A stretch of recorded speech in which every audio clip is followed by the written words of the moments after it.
Hello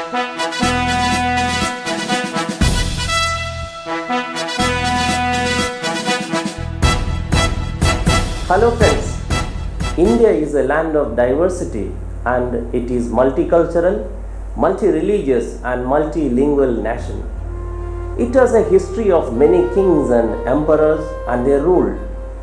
In the end of 15th century, the first Europeans, the Portuguese, came to India. Followed by them, the Dutch, the French and the British came to India and established their trading centers. They occupied the country as their colony. Until the early half of 20th century, India was ruled by the European imperial powers, especially the British. The rule by the British in India after the Battle of Plassey in 1757 paved the way for emergence of nationalism in India. Do you know what is nationalism? It's a patriotic feeling or a feeling towards one's own nation. As a result of national feeling or nationalism, people turned against the British colonialism.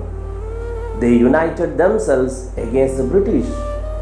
People started anti-colonial movements with their national feelings to liberate their motherland to achieve independence. Welcome to the third chapter in history, Nationalism in India.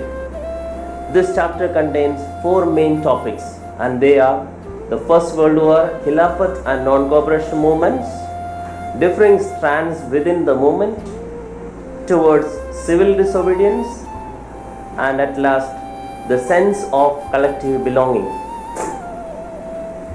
When you do a comparison study between nationalism in Europe and in India, we can understand that modern nationalism in Europe came to be associated with the formation of new nation states. It was a making of their national identity. Whereas in India and many other colonies, the growth of modern nationalism is intimately connected to the anti-colonial movement. People united themselves against their oppressors. Now let's study about the first main topic in this chapter, the First World War, Khilafat and Non-cooperation. First World War started in the year 1914 and ended in 1918.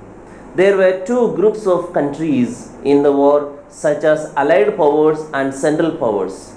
As the war continued for 4 years, it had a devastating impact on most of the countries who were involved in the war. When we look at the impact of World War I, we can understand that the war created new economic and political situation, increased expenditure for defense, prices for goods increased, taxes increased.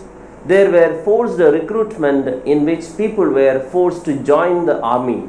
During the time of First World War, Indian national movement had witnessed its second phase due to the arrival of Gandhiji in the year 1915, and he came from South Africa. According to Gandhiji, the idea of satyagraha that he practiced from South Africa emphasized the power of truth and non-violence.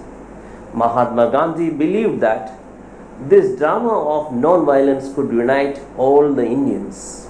Gandhiji successfully organized satyagraha movements in various places. For instance, in Bihar, he organized a Champaran satyagraha in 1917 to support the plantation workers. After 1 year, he went to Ahmedabad to support the Ahmedabad mill workers' struggle in 1918. Next topic is the Rowlatt Act of 1919. It was the act passed by the British government to repress the political activities in India and arrest the leaders of freedom movement. Thus, the Rowlatt Act was passed by the Imperial Legislative Council, which gave a chance for the British to arrest and imprison the leaders without any judicial trial. As a result of this Rowlatt Act, all over the country, there were nationwide protests started against the act. Martial law was imposed to suppress the protests from the people. Next topic is Jallianwala Bagh massacre of 1919. On 13th April 1919, Jallianwala Bagh massacre took place, which was a place in Punjab near to Amritsar. The British commander, General Dyer, ordered his troops to fire the people who gathered on an open ground, and they were unaware of the martial law. Hundreds of people, including men, women, and children, were killed by the British army.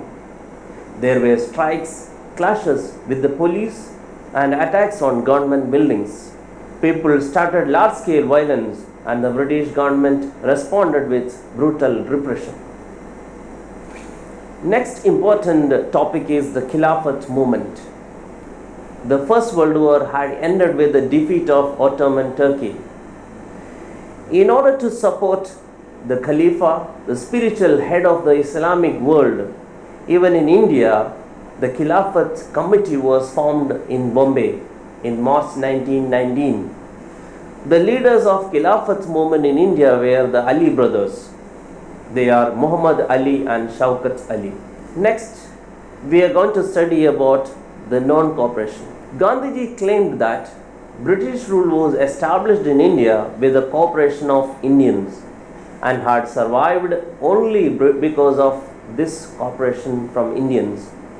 If Indians refused to cooperate, British rule in India would collapse within a year and Swaraj would come.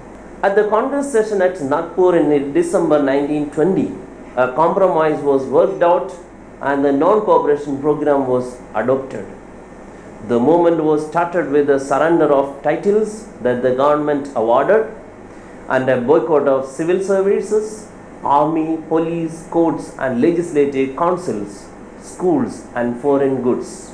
With this, we conclude the first main topic, First World War, Khilafat and Non-cooperation. Thanks for watching.